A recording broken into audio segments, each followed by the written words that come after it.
Hi friends, welcome back to my channel. I'm Swati Arora, famously known as Mind Coach Swati. I'm a woman career growth coach helping working professionals grow up the ladder by polishing on their essential career and leadership skills. And today's topic is yet another interesting one for all you working professionals who are trying to climb up the ladder, or rather trying to crack that deal of a job interview. Yes, at some point in time, all of you must have gone through the drill of making the first impression, the first great impression, and landing that dream job of yours. It's a nerve-wracking moment indeed, I'm sure. But don't worry, I'm here, and in this video I'm going to share with you 7 blunders that you should be avoiding in any job interview. If you really want to make the cut, if you really want to crack the deal, you must make sure that you don't do these blunders, which a lot of people do. And I'm going to share with you real life examples on what you should be avoiding at that job interview of yours. So stay put with me right till the end, because I'm going to share with you very, very enlightening points which I have seen in my own real life experience, what people have done which has not got them into the job. And you know that before you go ahead, you know the drill. Click on the subscribe button so that you can get access to all my videos right up front. So let's dive deep into the topic of job interviews and what are the blunders we should avoid in a job interview. Blunder number 1 is classic, arriving late for your job interview. Now, that is a no no completely. Arriving late for a job interview is a classic deal breaker. We all have those days where we have traffic, we are stuck up in traffic, or the transportation has not supported us, or maybe the car broke down, or maybe the bus arrived late. Whatever be the situation, plan your interview timing in advance. Rather, I would say if your interview time is 10 o'clock, arrive at 9:30, arrive half an hour prior so that you get time to settle in, have some water, freshen up a little bit, and then be prepared for that interview.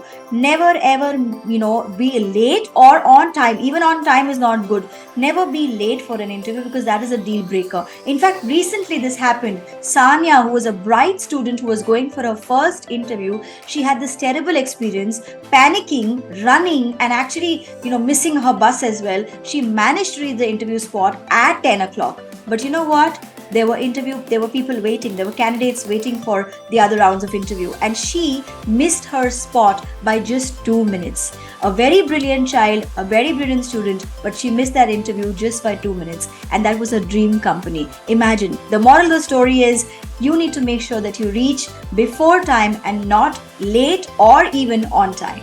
Blunder number 2 is failing to do your research. Now, when you go without doing research about the company or about the role that you're being hired for, or even about the interviewer who's going to interview you, it's like going on a blind date without knowing anything about that person. You would never do that, right? And that's exactly what you should never do for a job interview. Now, when you typically go for an interview, I have said that earlier also in my video, that when you go for an interview, you must research about the company thoroughly. What the company stands for, what are their values, what are their missions, what kind of products are they into, what kind of clients they have, what is their profitability margin, at least what is the company all about.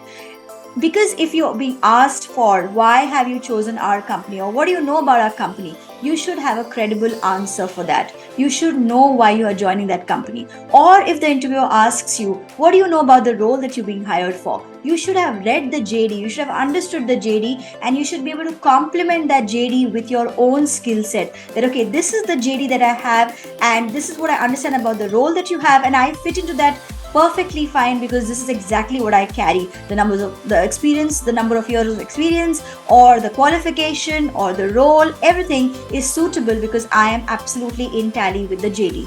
But if you don't know all of that, if you haven't done your research, then what will happen? You'll cut a sorry figure, or probably you'll just go blabber on something. And now, after that, you will keep wondering, why didn't I receive that call from that interviewer? Why did the company not call me back? Predominantly because your research hasn't been done well, right? So next time around, make sure that you research about the company as well as about the role that you're being hired for.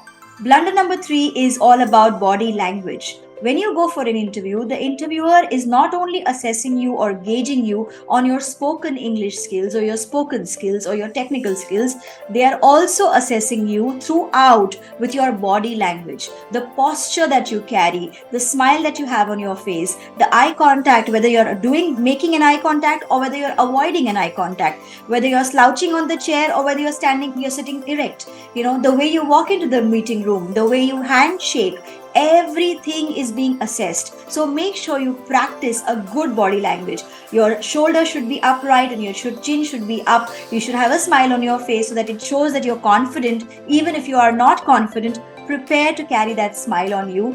And make sure that you have a grip, a strong handshake with the person before you sit down for that interview. And then have a very clear, straight posture and have a very clear stance when you're talking to the interviewer face to face. This is a face to face interview style format.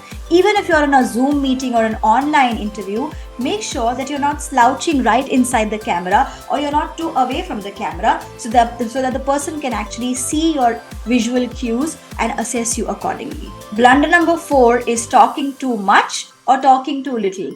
Now, there are some people who generally have a tendency of talking too much. You ask them one question and they will answer in paragraphs. You have to make sure that you don't go endlessly into the conversation, else you will only confuse the interviewer. And there are some people who talk very little, talk in words rather than sentences. Now that's something supposed to be giving a very negative cue that you're probably not confident or you're coming across as too arrogant. Make sure that you match the interviewer's style of talking. If the interviewer is talking in sentences, talk in sentences. If the interviewer wants you to elaborate further, go elaborate further. But make sure that you don't give very, very small and crisp answers. For example, what brings you here? You can't say the company's policy or the company's stance, or maybe it's a good company. You can't say that. You probably want to elaborate that a little bit, onto why you've chosen that company over some other company. For example, where do you see yourself after 5 years? You can't say, I see myself as a manager. Well, that's good, but you may want to elaborate that a little bit, that I want to see myself on an upward motion and moving up the ladder, every single year and getting an increment as well. So that ways you can actually make sure that you're not talking too much or talking too little, because that shows either you're overconfident and arrogant, or the talking too little, talking too more shows that you're confused, you don't know what you're talking about, and you're giving mixed signals to the interviewer. So be mindful about that. Blunder number 6 is talking negative about your previous employer. Now, while that may be the situation as well in real life, that you're not very happy with your current employer or the current organization that you're working in, maybe you're not very happy with the salary package, or maybe your manager's behavior or company policies. Whatever be the situation, make it a point that you should never ever talk negative or put down your current organization in front of the new employer or wherever you're going for an interview. That goes a very bad way in your own reputation, because you're putting down one company to get the benefit of the other. That doesn't go down very well for any employer, right? Make sure that you never say anything negative about your current employer.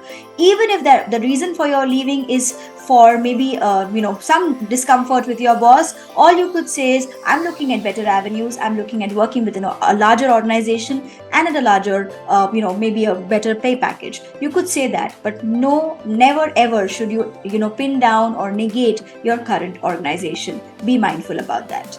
Blunder number 6 is not rehearsing or not being well prepared for that interview. Now, a lot of people feel that giving an interview is just like having a conversation. It's okay, I'm a good speaker, I can go and talk to anyone. It's a different thing. It's a different ball game altogether, my friends. Talking to your friend, talking to your colleague, talking to your people at home is completely different than talking with an employer or an interviewer. You need to rehearse. You need to practice. What are you going to say? For every question, what's your answer going to be? What is going to be your, how are you going to kind of portray your skills, or how are you going to portray your achievements and accomplishments to the employer? It's a 30-minute window. Generally in organizations, we have a 30-minute window for an interview. In those 30 minutes, how are you going to make a wonderful impression? That is something that you need to rehearse and practice. So being well prepared or practicing doing mock interviews along with your friends, colleagues, or even if a coach, if possible. That is called preparedness for that interview. And a lot of people do that biggest blunder, that they do not prepare for that interview. They would generally say, I would say XYZ, or I would say this, or I would say that. I would say rather, practice as though an interviewer is sitting right in front of you, and practice with your colleague as an interviewee. Make sure that you answer all those questions, those tricky questions about your gap in your education qualification, about your gap in your work experience, about that extra qualification that you have mentioned that you carry but you probably don't carry.